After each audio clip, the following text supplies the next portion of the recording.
Now, I think many Egyptians would suggest that they have done things different from in the past, right? They've cut off some supply lines through the Sinai that should be funneling arms to Hamas. At the same time, while they're pointing to some of these ways they've tightened their aid, I guess, of Hamas, Hosni Mubarak, or I'm sorry, Mohamed Morsi, the new leader of Egypt, had this to say. We can put this up on the screen.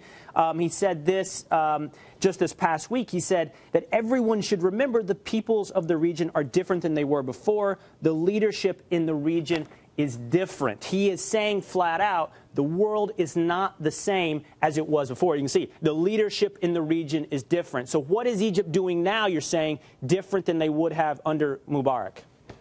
Well, they were basically treating Hamas as a client. They were working to bring it out of isolation, to integrate it into the new Muslim Brotherhood regional order brought on by the so-called Arab Spring, and just rehabilitating Hamas in every possible way, with the idea being drummed into everyone's head here in Washington that Hamas was going to become more pragmatic, and they were going to start working with everybody more, in a more moderate way. Yeah, let me ask you, though, about two of prior allies of Hamas, right? Syria and Iran. Now, those were people that always are countries that supported Hamas in their conflicts with Israel in the past, but are they there for Hamas today?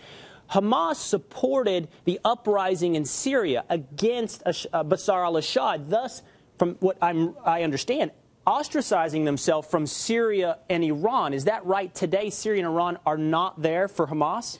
Well, that's right, but I think we need to actually challenge some of those assumptions now. I mean, we know that there was a break from Damascus. We know that Hamas had to leave its headquarters there because they could not stand by while 30,000 people were being mowed down in the streets.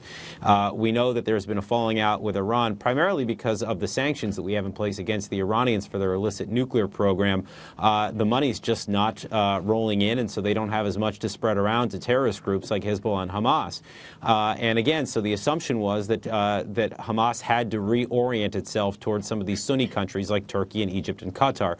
But what we found now is that these rockets that are being fired out of Gaza are Iranian supplied. These are Fajr 5 missiles. These are long-range missiles. They go 50 miles plus. The other one that's called the M75 is assembled with Iranian assistance. So basically we found that despite the fact that we believed that Iran was out of the picture, Iran's still there. Iran is still very much a part of this. And so it's causing everyone in Washington who follows this space to reconsider what they've been taught to believe over the last 6 months to 1 year.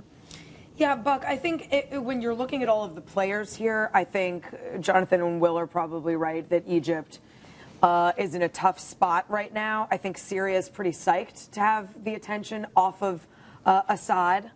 And as for Iran, who knows? But I'm wondering if you think there's a particular reason why this all started after our own presidential election. Was that a factor, do you think, at all? And if so, what were they waiting for, and what was the timing behind that? I think it's possible. It's very hard to tell. I mean, the Israelis, we talked about on this show that the strike they had against Jabari, that was a pretty major move that they pulled off there, and I think they recognized that that would really send a message to Hamas right from the get-go. Right. But, I mean, to Will's point about how the region is changing, they used to say that the Palestinians never miss an opportunity to miss an opportunity about the peace process, that they would always find a way to make things worse.